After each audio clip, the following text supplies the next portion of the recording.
Happy Thursday, guys, and welcome back to another episode of the LFG Energy Podcast. Today, I want to share with you guys a cool and fun story about how the LFG brand was actually created and the simple but kind of ballsy action that I took before that to actually bring it all to existence. Now, the theme of today's episode is being all in and taking your shot. Being all in means we have to be 100% committed. We have to have belief in ourselves. We have to let go.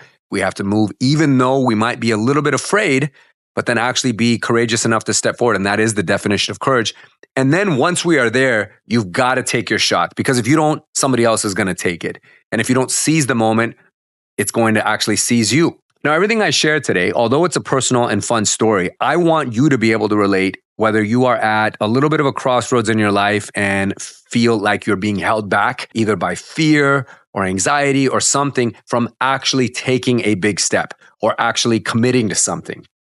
And then once you're there, being able to just go forward and know that on the other side of whatever that uncomfortable thing is, or that thing that's going to make you stretch just a little bit to where you're so nervous or you feel like this is way outside of your comfort zone, all the success is on the other side of that. So my promise and hope for you today is that after hearing this story, that you find these moments in your life where maybe you're not fully committed, maybe you're not all in, and now you're going to be. And not just being all in, but once you are there, actually taking that shot. So I'm going to take you guys back about 4 years ago. And I was just sketching out, literally on a scratch piece of paper in my office, the letters LFG, because I loved the phrase. And like I've said in previous episodes, it might even been the very first launch episode of this podcast. I didn't coin the phrase. Tom Brady and a lot of other greats have been saying it. You've probably been saying it for as long, if not longer than me. And we all have our reasons for saying it. But I was always saying it to our athletes that we coached. I would use it during self-talk with myself when I'd be training or preparing for something.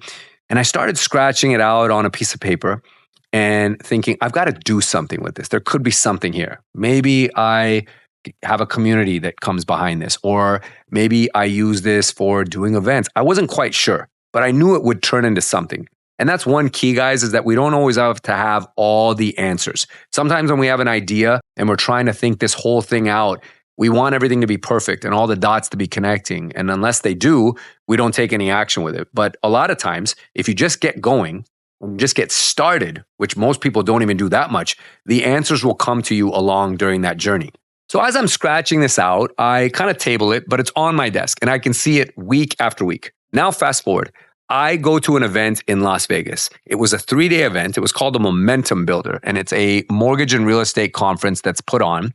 And I actually spoke on day 1 of the event. So I happen to know where the green room was, where all the speakers go to get backstage before they actually go on the stage to deliver their keynotes or be part of their panels.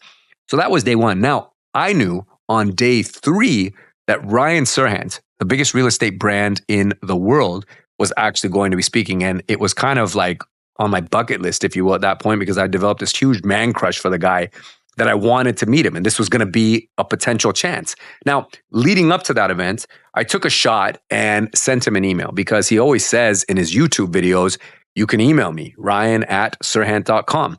So I thought, let me just see.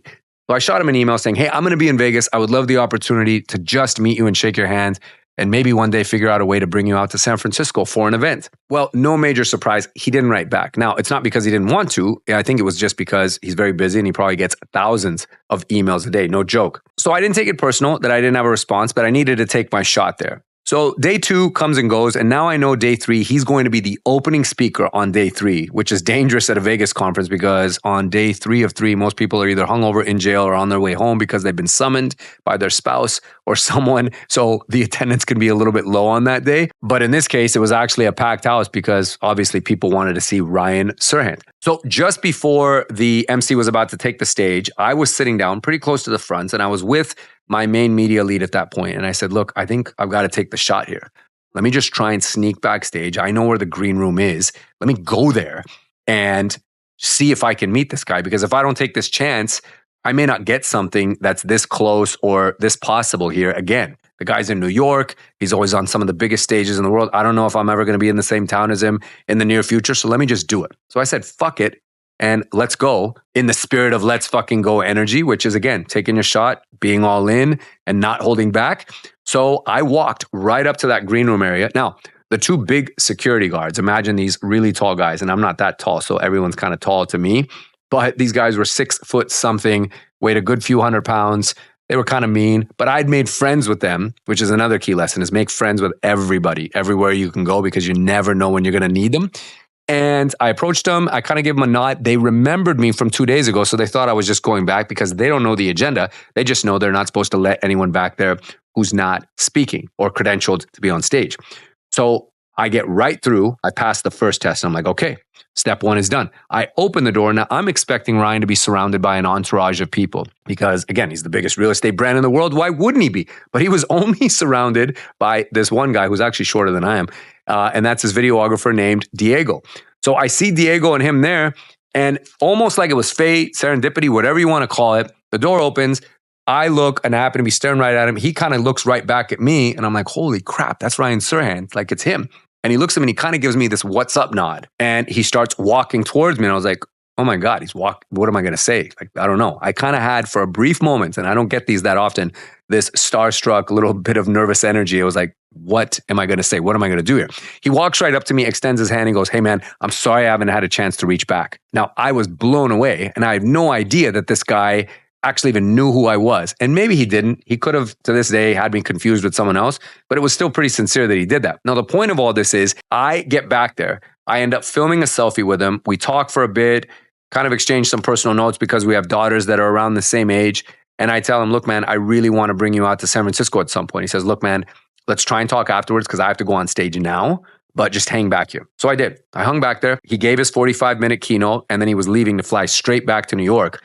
As he walks off, he comes backstage, shakes my hand and says, look, man, I'm sorry we didn't get enough time here to connect, but send me an email and let's see what we can make happen. So I was really taken by this because 1, it was sincere, and 2, it was very genuine of him to actually talk to me and not just blow me off as some fanboy. And ultimately, I shot him an email literally minutes after that, thinking maybe he'll get it on the plane. He wrote me back about an hour later, put me in touch with his vice president. About a week or 2 later, after a few phone calls, we had a signed contract to bring Ryan out to San Francisco for an event that would change the trajectory of my business. It ended up being kind of one of those moment-changing events or happenings. And I look back on it, and it was because I had the balls or the guts and the belief to just go back there and take a shot. I wasn't afraid of rejection. I wasn't afraid of getting stopped because I knew that I may not get another chance like this. And I think too often in life, guys, we stop ourselves from taking that jump or making that move because of fear of those things or maybe something else. But I promise you, whatever it is, it's all in our head that it's going to be that bad. And what is the worst thing that could happen? What would have been the worst case in my scenario? If I just had been turned away by one of those big bouncers, which didn't end up happening, or if Ryan just kind of blew me off, or maybe what if he was an asshole and he wasn't actually even worth talking to? Well, I would have figured that out and life would have gone on. I still got my health. I still have everything else intact, my business. Like, I lose nothing by taking this chance. And when you play the game like you've got nothing to lose, guys, you'll always win. So remember that, because that's a huge essence of LFG energy. So fast forward, now we're having this event and we have a little bit of a moment here where things got kind of crazy and I almost lost the event. And this is where the story gets a little bit fun, but this is where LFG was truly born. So I was on a phone call kind of during some of the planning sessions with a lot of Ryan's team on how we were going to get everything all set up to come out here to San Francisco for this big event. And his vice president calls me up one day and says, listen, man, we have a problem.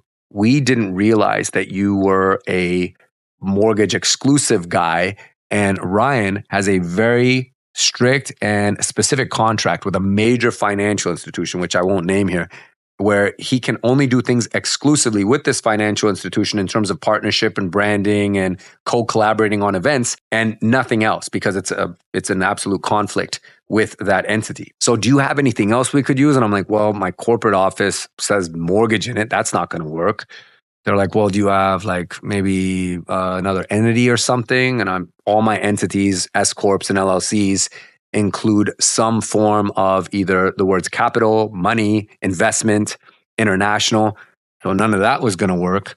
And then like, don't you have anything else? Because we're going to have to probably just, pull this contract back refund you your deposit and figure out a different way to do it. Now, mind you guys, at this point, I had already selected a venue.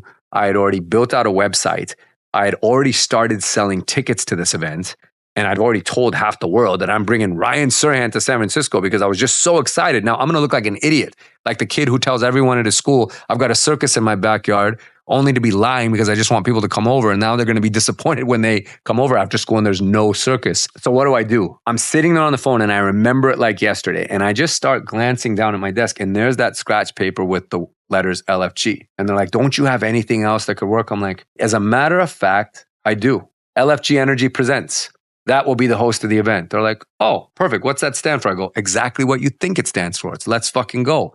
Let's fucking go events. They're like, perfect. No conflict, no mention of mortgage, financial, money, capital, nothing. Now the guy asked me, this is a pretty cool entity. You guys been around for a while? Has it been doing a lot of stuff? And I'm thinking to myself, yeah, we've been doing a lot of big things and we're going to do a lot more bigger things. And that is how LFG Energy was really born. It was by complete accident. I had to pull something quickly in order to save something else.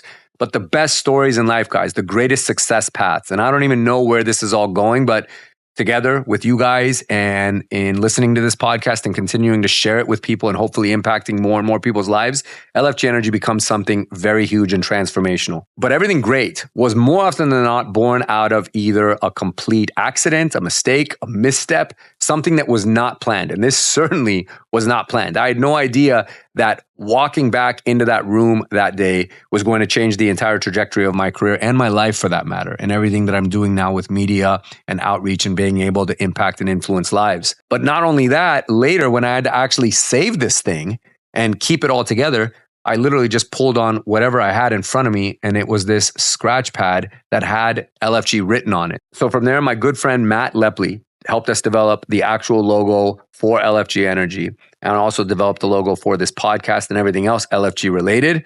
The event ended up happening. And again, my career was never the same. So for you guys, recognize one, when you get an opportunity, take it. Don't hold back because of fear, nervousness, fear of rejection, or just second guessing what other people might think of you. Just say fuck it and go for it, because at the end of the day, what do you truly have to lose? If you stop and analyze it, you'll find out that your answers are probably ridiculous. And they're more coded in vanity and insecurity than they are in anything pragmatic. And before you do that, guys, and take your shot, just be all in. Be 100% committed to what it is you're doing, the cause, the purpose, the mission, why you're doing this. There's a previous episode that I had released on this podcast about really knowing what your purpose is. And when you look back at, say, a loss or a misstep or a failure, and failures are lessons. Remember, we don't think of it as anything negative. The first thing you want to analyze when you go back to it was, what was the purpose? What was the mission? Was it strong enough? Because if it wasn't, everything's going to fall apart. So you want to make sure you have that